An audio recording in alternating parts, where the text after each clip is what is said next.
So the question we're going to ask today, are you a tech hoarder? Well, are you? If you're like me and you just have a ridiculous amount of tech scattered around your property and you want to understand what you have and what you don't, then Homebox is certainly for you.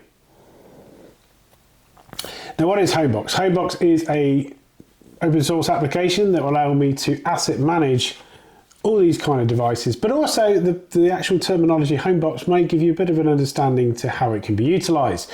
So if we've got the likes of cables for etc., I can stick these in a box, stick an asset label on the box, and then therefore I can use one system to track exactly where that cable is.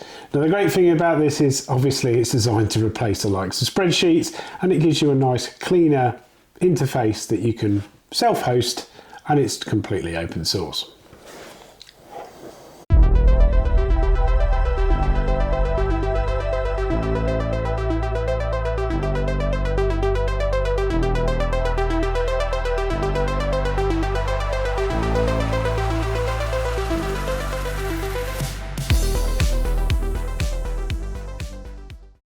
So to deploy in Docker, what we're going to do with Homebox is basically create, and now you can see up here I've already created one, but what we would do is quite simply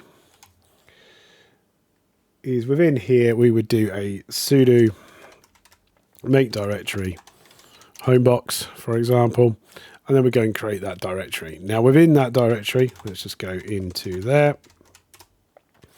If I do an ls, we should be able to see my Docker compose, and all we would normally do is the usual steps that we do with anything with Docker is just go and create that Docker compose. It's going to ask for my password. Need to do sudo nano, which would help. And in here you can see basically the settings I've got. So just to call them out, what we've got at the very top here is the version, which is 3.4. You'll notice I'm picking the latest at the top here.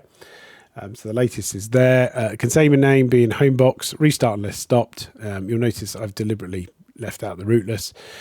Elements such as applying it to the proxy network. Now this is important if I'm utilizing traffic, which I are in this instance. However, if you don't need to use that, you can just leave that element blank and it will absolutely fill that in for you and just create a different network, particularly for Homebox.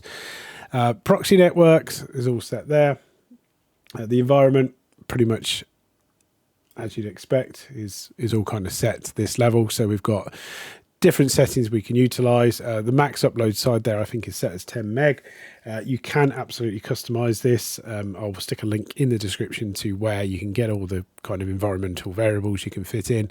You'll notice I'm not exposing any ports here because what I'm basically doing is exposing a port further down using this traffic port here. So I don't need to do anything particularly special here, and then just basically pointing it to the correct network. Now, if you want to utilize my Docker Compose file, you will find it on my GitHub page. Again, the link will be in the description. And then just finally making sure that we've got some volumes available for us. And then all we would do is, as you would normally, just exit out of that and then just do sudo docker compose up d. And that will go and run and basically get us Homebox up and running. Let's just have a bit of a mosey on around Homebox. So this is the home page, which I've got the quick statistics available to me here. So the total value, etc., which just gives me a nice, simple element to look at early here. So we can kind of have a look at those. Further down, we've got the likes of our TV, all those kind of bits that sit in there. And then at the very bottom here, we've got our storage locations, which are quite useful elements to sit on. On the left-hand side, we have locations that they can be configured. So here you can see the likes of the bathroom, conservatory, the grumpy teen bedroom is one of my favourite. That's my son's.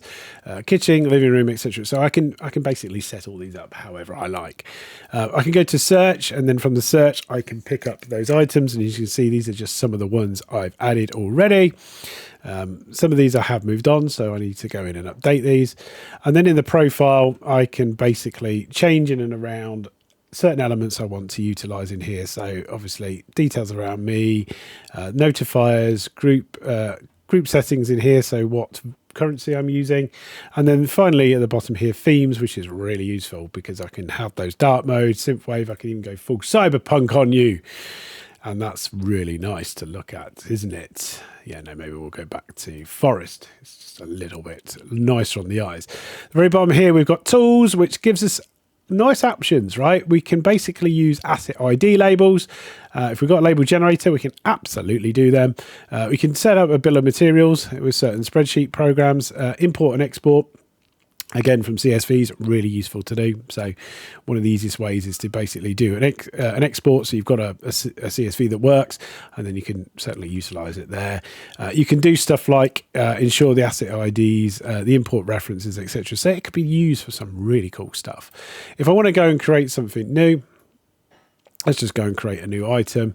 You then set a parent location for it. You give it an item name and various other bits in there, and once it's created, you can stick stuff like pictures, etc. in there. So some of them I've done, some of them I haven't, but you've got the options to put in stuff like the purchase from, purchase price, purchase date, whether you've got a lifetime warranty. It'd be nice, wouldn't it? And if I've sold it to anybody else, right? So I will certainly need to update some of those. If you want to add stuff like pictures, for example, they are just dragged and dropped into here. Really seamless and painless to use. So yeah, this is it fits all my kind of needs, right? I don't need anything particularly fancy while doing this. So today we've covered off how to install Homebox using Docker, and the key thing here is with this is it's really simple to do.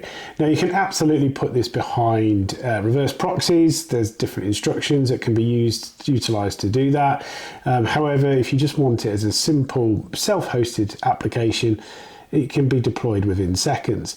Now I've utilized it for a few things. One, keeping track of all these assets I've got, but secondly, it's actually really useful as well when you move assets on. So therefore, if I decided to move on, this new graphics card, I could trace exactly when I sold it. So if I stuck it on the likes of eBay, for example, I could put when I sold it and who I sold it to. So it helps me keep a bit of an inventory of exactly what I've got.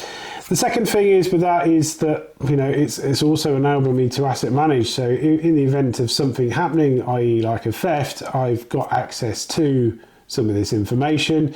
You could absolutely, obviously, host it in the cloud using something like Linode or any of those kind of DigitalOcean type platforms.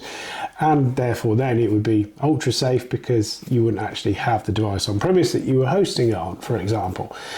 Anyway, that's pretty much what we're going to cover off in this video. Hopefully you've liked it. What I will say is please, obviously like the video if you have, subscribe also if you have, and g'day mate. If you don't like me bloody accent, then also please comment on that as well, right?